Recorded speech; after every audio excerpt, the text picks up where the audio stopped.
OK， 我叫金大明，我是商会的现任秘书长。My name is Charlie Jin, and I'm General Secretary of the CBAA. I know everybody is very excited. We are seeing each other about once a year, twice a year, right? So I know you'll have lots of work to talk and exchange, but we're glad to offer you a platform that you do so.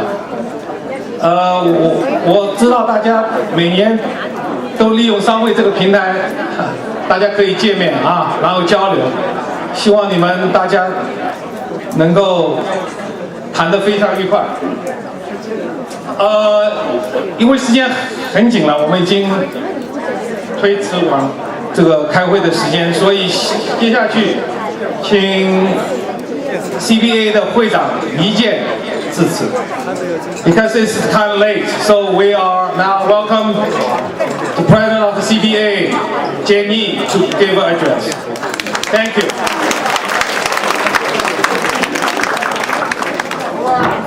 谢谢大家，各位晚上好，非常高兴今天见到这么多亲朋老友。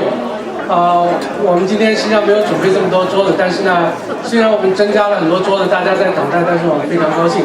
我呢代表这个亚特兰大中国商会全体的理事和这个会员，首先呢祝大家新年快乐，给大家拜一个早年，祝大家在2013年里头家庭幸福，身体健康，事业蓬勃。今年呢，正好又是我们这个亚特兰大中国商会的20周年，所以呢，我们特别高兴能够请到了一些嘉宾来参加我们的这个晚会。在此呢，我要提一下这个嘉宾的这个名单。Good evening, everybody. On behalf of CBAA, I'd like to welcome each of you, good old friends and new friends. I'm very glad to see so many people coming today. I'd like to wish you all a very happy new year, the year of snake of 2013. I wish you have a very, very happy new year, healthy, happy, prosperous in 2013. This year is also our 20th anniversary, and we're very happy to have some special guests to join us tonight. So let me go through the list of our special guests. 首先呢，我们非常的荣幸，请到了中华人民共和国驻休斯顿总领馆张传斌副总领事来参加我们的晚会。Please welcome 张传斌 Deputy General Counsel from the Consulate General of China in Houston. 还有中华人民共和国驻休斯顿总领馆侨务领事王志宏。Counsel from the Consulate General of China in Houston. 同时呢，我们也请到了达通国家银行董事长兼总裁 Ping Chao. Please welcome Ping Chao, President and CEO of Touchmark National Bank. 同时呢，我们还请到了 SunTrust 的关于高级管理人员 Mona Jadev, First VP of SunTrust. 我们在过去的这个1-2年里头呢，我们也商会非常荣幸能够和亚特兰大的其他的这些社团一起合作，我们感到非常的荣幸。所以呢，今天呢有很多亚特兰大其他的社团呢也来参加我们的这个年会和庆祝晚会。首先呢有亚特兰大中华专业人士协会会长顾居林。居林顾。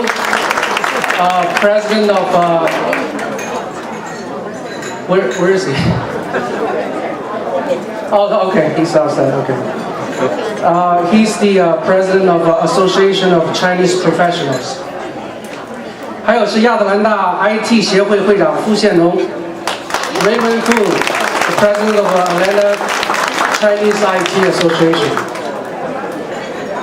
下面我们还荣幸的请到了亚特兰大华人活动中心的代表来参加，请允许我介绍王瑞祥会长 Dr. Raymond Wang, the president of Chinese Community Center.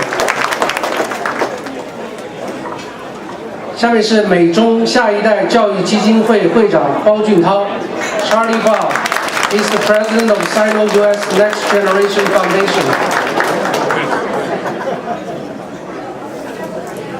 同时呢，我们还有几个亚特兰大同乡会的代表来参加，东北同乡会的会长张玉杰，上海同乡会的会长肖义文，还有江苏同乡会的会长张洪波。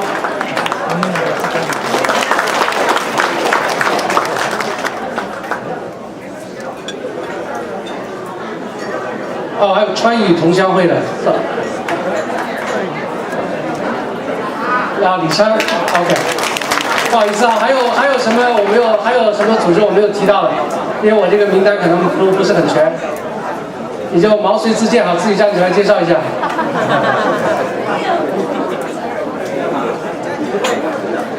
东方之声歌舞团的，合唱团。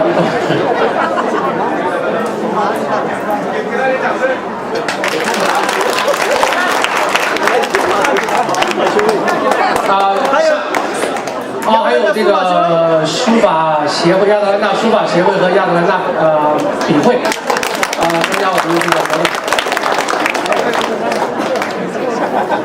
下面呢，我们请这个中华人民共和国驻休斯顿领馆副总领事张传斌副总领事给我们做讲话。Please welcome Deputy Consul General Zhang Chuanbin to give us an address.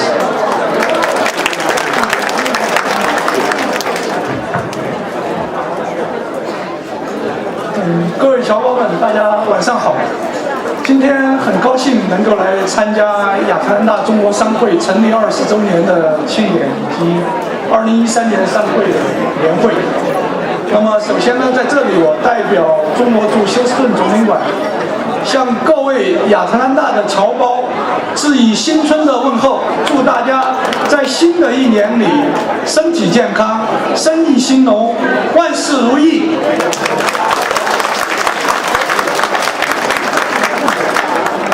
今天来到这里，看到了很多熟悉的面孔。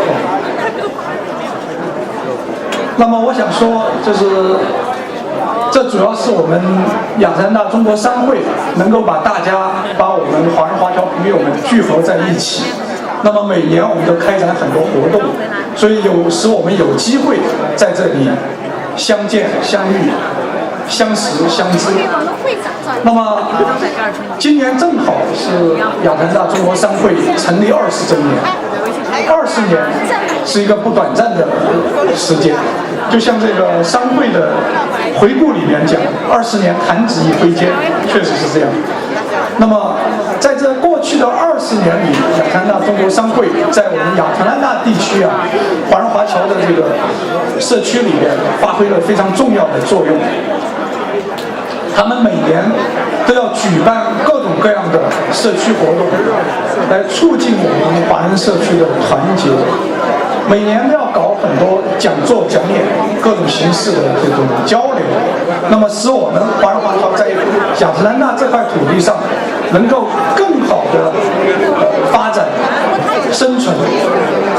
那么为大家做了很多工作，像我过去2年当中也多次参加这个亚特兰大中国商会举办的这种讲座活动，那么我对此也深有感受。此外呢，亚特兰大中国商会每年还要主办这个中国新春传统家族春节的一个晚会，这也是把我们亚特兰大的所有的华侨朋友们，把侨胞们凝聚在一起，欢欢喜喜过大年的一种非常隆重的形式。那么他们坚持搞这个春节晚会，已经连续搞了20年，使这个春节晚会也成为我们亚特兰大华人华侨的一个隆重的节日。我刚才讲的这些呢，其实就是亚特兰大中国商会在过去这么多年当中为大家所做的可能一些事情的一个缩影。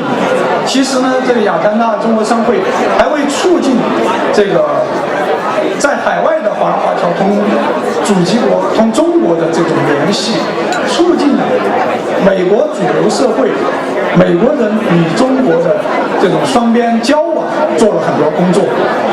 那么在这里，我也代表总领事馆向亚特兰大中国商会致以热烈的祝贺和诚挚的感谢。那么在这里，我也向这个在过去这么多年里一直支持我们亚特兰大中国商会成长，给予了亚特兰大中国商会的发展，给予了很多支持帮助的我们亚特兰大各界的朋友，谢谢你们对中国商会的支持。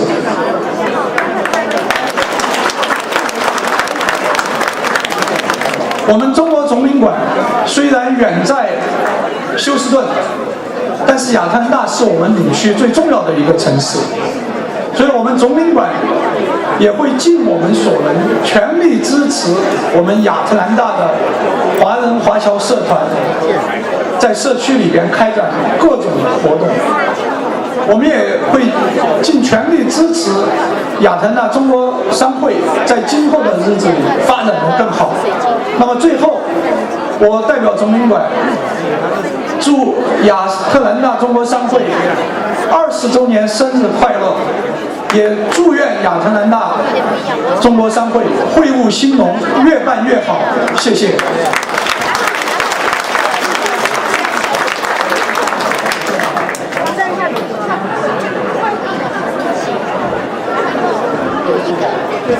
下面我代表亚特兰大中国商会呢，给这个张传斌副总领事和这个领馆呢送一个奖牌，就是感谢他们在过去的20年里头对我们亚特兰大中国商会和对亚特兰大整个华人社区的这个支持。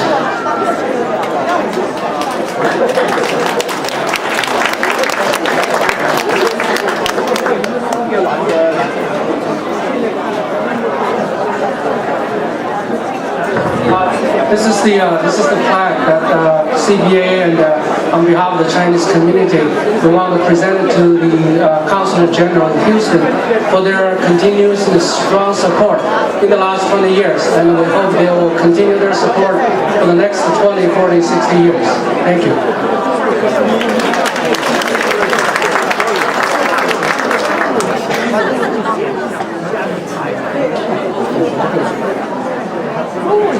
今天呢，我们同时也非常荣幸的请到了一位在亚特兰大，甚至在全美国呢很著名的一家咨询公司的副董事长、副总裁来给我们做演讲。他呢实际上是昨天晚上刚刚从中国回来，今天就到我们这里，所以我们感到非常的荣幸。The next, let me present the keynote speaker for tonight. It is my great pleasure to introduce David Railing. He's the Executive VP of International for North Highland. In his role, Mr. Railing is responsible for North Highland's international offices in the UK and China, expanding into new international markets, developing business opportunities, and working with Highland worldwide partners to drive business growth. Prior to joining North Highland, Mr. Railing spent more than 11 years with Parametric Technology Corporation, an enterprise software solution provider, where he held positions of increasing responsibility, including Vice President of Client Services worldwide for the Service Lifecycle Management Business Unit, and served as a member of the Asian Professional Services Leadership Team while living as an expatriate in Shanghai, China. Prior to PCT, he had 15 years of industry experience in product design and development in aerospace, manufacturing, and consumer product industry. Mr. Railing earned a Bachelor of Science in Mechanical Engineering from the Louisiana State University and a Master of Science in Mechanical Engineering from the University of South Carolina. He just spent the last 2 weeks, 1 week in UK and 1 week in China. He came back last night, and I asked him when he came in today, I said, what time did you get back to Atlanta? He paused paused and I said, China time. So he has, I think, 24 hours in his head right now, but we really, really appreciate you came tonight to join us, to give us a keynote speech. Thank you very much. Ladies and gentlemen, please welcome David Brennan.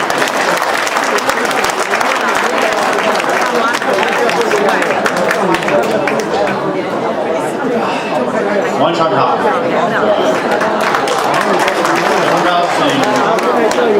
高兴见到你们多。我的名字是罗大伟或 David Ryder. Now, before you get nervous, I'm not going to stumble through my Mandarin for the rest of the evening, but Jenny, thank you for the welcome, and Charlie, thank you as well. I appreciate the chance to speak just for a few minutes. I realize I'm in between you and dinner. Your dinner as well is very well served here. What I'd like to do is just spend a couple of minutes talking about experiences I've had in global expansion for my current company, previous experience I've had with others. Talk a little bit about what North Highland's trying to do in the global marketplace, and then just share a couple of observations maybe that I've had in a global role for many years now, and then let you get to your dinner. So first of all, just let me fill in a little bit of the context of my background. I'm American-born in California. I had a unique upbringing and grew up as a member of a military family, so I moved around a lot. I lived in the UK. You may pick up on my British accent. I also lived in China, as Jenny mentioned, and we spent quite a bit of time in the Southeast. I started out my career as an engineer. That has served me well in the way that I think and act and perhaps choose and make business decisions. I practiced that craft only for a short time in the aerospace industry and then moved right into consulting. I've been in consulting about 23 years now. There are gray hairs up here, believe it or not. And so that's sort of the background that's brought me here today and brought me to North Highland and to Atlanta. What I'd like to share with you is some of the experiences I've had in global expansion and businesses. I've had several key roles that really shaped that incrementally. One of which was, in fact, leading the expansion for PTC in China for about 4 years, living there for about 3 of those years, and building a leadership team of about 15 local Chinese members and growing that business to nearly $50 million in the enterprise software space, and leading the technology services team there. In addition to that, I then grew into a global capacity, and so I was able to, using the experience of doing business and learning business in China, and then extrapolate that into the rest of the world. And so running a 3-theater organization of about $100 million turnover in Asia, Europe, and of course North America. And some of the things that were successful in those roles and the expansion strategies that we used. One of the first is diversity. So not necessarily diversity as we might think about it in the social sense, but in the business sense. In China, we had the luxury of doing business with a lot of companies from a diverse set of sub-markets. So you're all familiar with state-owned enterprises, private-owned enterprises, and the multinationals. In addition to that, we had the luxury of doing that across a wide number of cities and locations, and we had a variety of solutions and products that we brought to them. The reason this diversity turned out to be such a powerful tool for us in our expansion strategy was about midway through that expansion, a small thing happened called the global financial crisis. Business changed, as we all know, completely around the world. Even in China, where the economy seems to be unstoppable, it slowed dramatically, and it caused us to have to reorient ourselves in the business environment. The thing that served us well in being able to handle that was that diversity, and the fact that we had a wide portfolio of business types, a wide portfolio of clients, and a wide portfolio of markets that we could exercise as necessary. So for instance, the market we had in Europe during that crisis period suffered greatly, as we all know. Our focus shifted then to Asia, and we were able to move people, focus, talent, and dollars to the markets in Asia and prop our business up overall with that area of geography. So that diversity is something that I would encourage you to consider as you begin paving your way through a global expansion strategy. It doesn't mean you have to do everything all at once, but it means you have to have a lot of variety as you move into markets so that you're able to juggle the unknown circumstances, hopefully none of which will be the likes we saw in the global financial crisis. Another thing that has served us well in our expansion strategy as it unfolds around the globe, and specifically in China, is the ability to have an open-minded strategy or an open-minded attitude. And what I mean by that is, the markets are different, people are different, and so you need to be able to adapt to those climates and those markets, but not necessarily change. So when you adapt to a market or an environment or a client, you still bring with you the core capabilities that you possess to deliver value for a client or deliver a product for a client. When you change, when you fundamentally change what you have to deliver or how you deliver it, you then become more common with or risk becoming a commodity with the local environment, competitive environment. You lose the differentiation and the uniqueness that brought you there in the first place. An experience we had specifically with this, I did a lot of business with Huawei. I'm sure many of you are very familiar with a large telecom equipment vendor down in Shenzhen. When we were working with Huawei, they were about a number 10 size telecom equipment vendor in the marketplace. If you've been keeping up, they are no longer number 10, they are number 2, soon to be number 1. And at the time we were working with them, we had to adapt the way that we approached delivering our services, our consulting services to them. On an enterprise solution program for them to manage their entire product line, all the information around their product lines, they consistently consistently asked us to share more information about how others were doing what we were trying to do for them, what we were trying to define as a solution and a value-add service for them. They continually asked how their competitors were achieving it, what their competitors were doing. And we had a bit of a period where we had to both educate ourselves and then ultimately the executives from Huawei, in the sense that if we were to simply take what was being done elsewhere in this particular space and apply it here, it loses in fact the value that we're trying to precisely describe for their business. So in adapting what we had done for other clients and then applying it there at Huawei, we were able to actually achieve more and more quickly than we would have had we just simply picked up what we had done for Alcatel or Cisco or others and implemented it at Huawei. This led to so that was a situation where we didn't change what we did. We adapted what we did. That led to sort of a coming of the minds with some of the executive team at Huawei when they shared with us some of their strategy and what they weren't going to change. Many people misinterpreted the way they approached their market growth. One of the ways that they helped us to understand it was that their philosophy is to succeed in their marketplace on the shoulders of giants. They expect to take things that others have done well and build upon them. They don't expect to take from them and simply repeat or replace them in the marketplace. They want to take good things and make them better. Now you might think this is a sort of an unusual approach or an unusual adaptation for a large Chinese telecom equipment vendor. I'd encourage you to think about that a little bit and then look up some of the philosophy or teaching that David Kelly has with the IDEO group. This is something called design thinking. If you're familiar with David Kelly, he founded the IDEO group 20 years ago, and his number one client has been and continues to be the Apple Corporation. He helps them to define innovative products and new ways of doing things, but his philosophy is to build things that people can then build upon, and design things that people can then build upon. So this is, to me, one of the best manifestations of something where you're adapting in your business world. You're not changing what you do. Huawei continues to do well, and I believe Apple and IDEO do as well. One other thing I would mention in terms of experiences around global expansion, we're all familiar in this room with the fact that relationship Guanxi is so incredibly important to do business in the Chinese part of the world. Well, in fact, it's very important to do business in many parts of the world. In fact, I'd argue all of them. Just that the relationships themselves are built and sustained very differently.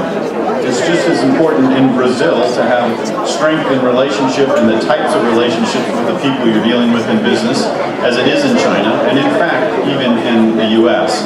They're just very fundamentally different ways of approaching them. My point, though, is not to tell you something you already know about how important relationship is. It's maybe to give you the thought that one of the things that many people do is they get so caught up in making sure they have the relationships developed for their business, things that are going to drive and help that business succeed, that they miss the opportunity to also enjoy those relationships personally. If you're building a relationship with someone to the level and type that you need to in an environment like China, in an environment like Brazil and in others, you're touching upon a person's personality, what their values are, and how they execute their own character. Those are things that are not easily shared. So I'd encourage you, as you're going through these relationship building exercises with potential or existing clients, to also make sure you take the time to figure out which ones of those may actually turn into personal relationships for you. Some of the best relationships that I still can maintain with Chinese colleagues and others as a result of that, a result of recognizing that that's something that can fall out of the business relationships as well.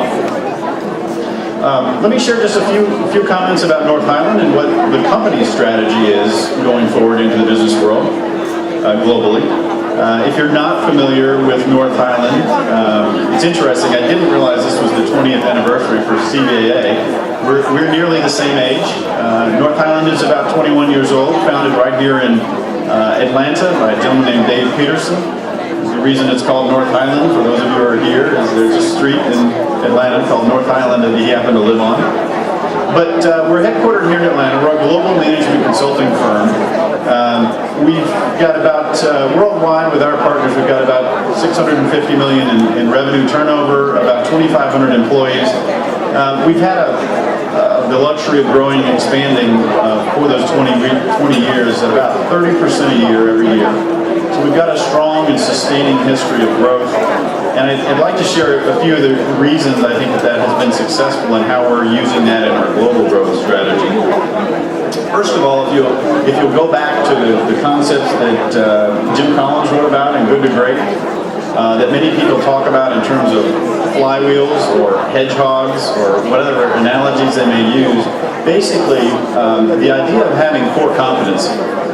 Rallying around that core competency, making sure you know what it is, and making sure that it is the most important thing you do in your business expansion. You're welcome to have complementary areas of expertise, complementary product lines, or complementary service lines, depending on what business you're in. But always remember what your core value is and use that flywheel with all the momentum that a flywheel has to sustain your business. Secondly, our approach has been incremental. We don't try and boil the ocean. We don't try and go into a marketplace and completely overtake it. We try and win clients and markets a little bit at a time. This is particularly important in the consulting business because consulting is an intangible. It's very difficult to sell the art and the contract and the engagement of consulting. And so the best way to do that is through proving it through small engagements that provide a client value and are immediately observed, and then building upon those. We take the market development approach the same way. We establish a small presence in the market and grow. Finally, for North Highland, we have several key differentiators in the way that we approach a marketplace and how we do business. However, when we choose a market, when we make the decision where to go, we actually don't choose green fields. We don't choose virgin territory. We choose places where there's an existing amount of business in the management consulting field. Now, this might seem counterintuitive, but if we can establish through the competitor's business model that clients are in the market, clients are educated and knowledgeable enough in what consulting and management consulting specifically can provide for them, then we know we've got a viable market. yes, our strategy is to take market share from those in the market. Sorry. But it's been very successful for us, and it's a way that we can very conservatively and incrementally grow in new markets. We are growing, as Jin Yi mentioned, I have responsibility in Shanghai and in London and the UK market. We're opening our business, if you will, our eyes in an incremental fashion this year to Brazil and Sao Paulo.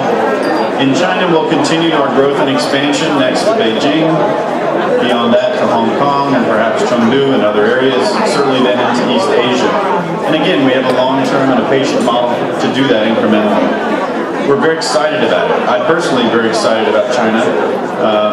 North Island invited me to join the firm a little over a year ago with the specific idea in mind to bring some of the experience I've had in growing and delivering business in China to them. And so I think you'll see a lot more of that delivered through North Island here in Atlanta. Finally, I guess I'd like to share a few just observations or comments for you to think about as you enjoy your dinner. Maybe a little bit along how, corporate experience I spent all my time in U.S. corporations, but a lot of that time, as I've mentioned, has been in other countries for those.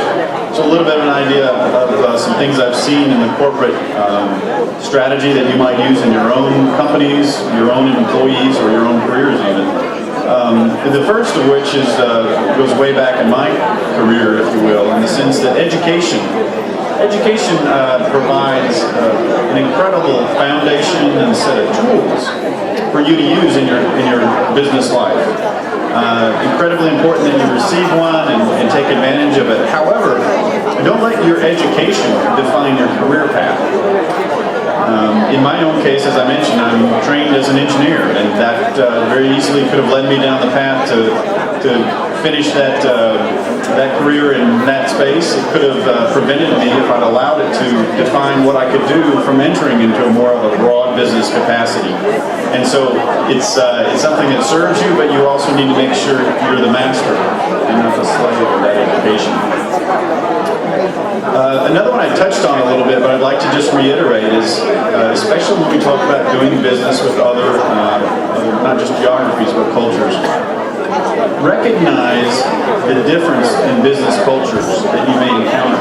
It may be that you're encountering the different culture in your clients or your customers, or obviously in terms of different countries, business cultures, and socially. Recognize if you're dealing with a results-driven culture, one that only cares about results like so many of our American companies do. Recognize if you're dealing with a relationship-driven company that values that relationship that's defined and built and maintained, even perhaps sometimes more than the result. Recognize if you may be involved with a company that values process more than perhaps the relationships and even perhaps the results. I know you can all, through your own experiences, probably think of either people, companies, or even geographies where you've experienced those cultures. Remember, the important thing is, one, to recognize that it's different. Your job is not to change that. Your job is to recognize it and then adapt to it.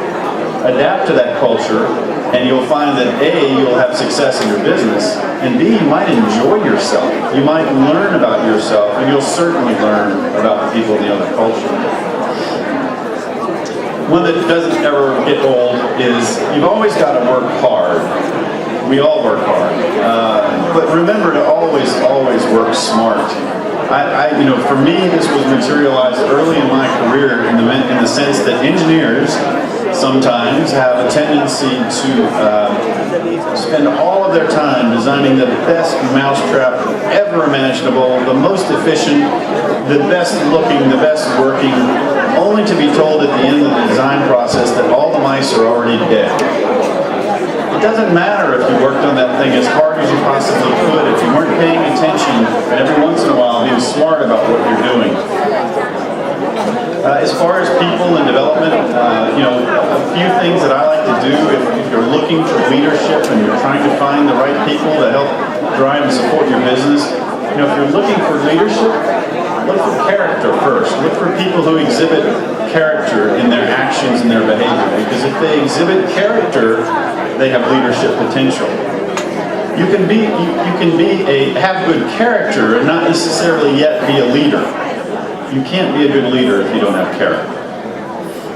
Look for assertiveness. Look for people who are saying, get going, or they're the go-to person, or they just know that person's going to get something done. Look for those people. Because if they're doing that, if they're kind of taking the initiative to go do something themselves, that means they're able to lead at least one person, right? They're leading themselves. And if they can lead one person, perhaps they can lead others. And then you can help them develop into a leadership for that. I think what I'd like to kind of wrap up with or leave you as anecdote, if you will, or praise for the dinner. One of the things that I sort of face as often as I can every day, trying to remind myself to do, and I'm still working on it, I will be working on it till the day I die, is talk less, think more, and listen the most. So many times when people talk too much, it becomes a vicious cycle. If I talk too much and you know that I'm going to talk too much, you talk more. Because you want to make sure you emphasize your point maybe a few times in case I'm not listening. So then I talk more because I think you're not hearing what I'm saying. If you spend more time listening and less time talking, people will automatically slow down their talking and listen more to what you're saying. Some of the best mentors that I've had in my career were those that spoke the least. You almost hung on every word that they had to say, and it didn't mean that every single word was hugely impactful. It didn't mean that every single phrase turned a country or turned a company. It just simply meant that you knew they were listening more than they were talking. So think about that as you talk over your dinner and listen to each other as you enjoy the food. I appreciate the chance to share a few words with you. I know it's early, but Xinyan Guaila. I know that you're all looking forward to the new year, and thanks again for the opportunity to share a few thoughts and enjoy your evening. Congratulations on your 20th.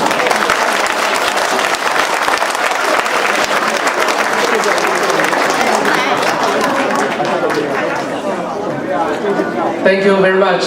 Please join me to give another warm thank you to Mr. David Wynn, please. I think he did a very good job even after he just came back from China. So I'd like to present